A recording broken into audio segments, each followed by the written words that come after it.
Welcome to another 90s and Noughties Roundtable. This time we're talking CBBC continuity.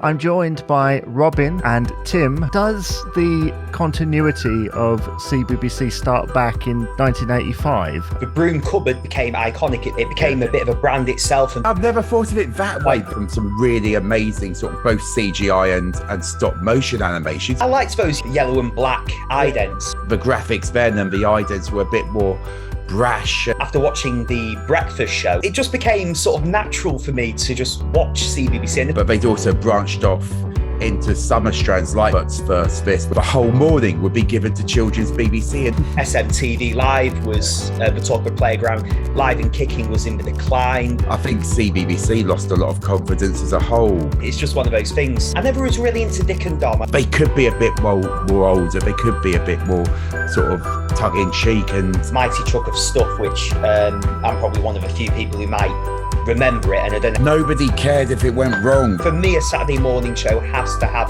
that formula. It needs to be studio, guests, audience. You want to have a few words about Jamie? You sound like you remember it. I thought Mazel Bush's show was pretty good. I went round the studios and into the very studio where we were shooting what I think was the final series. Well, that's quite interesting. Wasn't that Zoe Ball? Hit, Miss or Maybe was actually repeated on the Deck 2 strand. And I noticed that CBBC tried to go through the route of what CITV were doing. The dynamics were changing by the mid-noughties. You had to adapt. You know what it reminds me of? Yeah. TeleQuest. Oh God, TeleQuest! I was so glad I was a certain age from the late 90s to the mid-noughties, because we had these wonderful things like the InVision Press. I actually thought that was probably the best era. It was very exciting.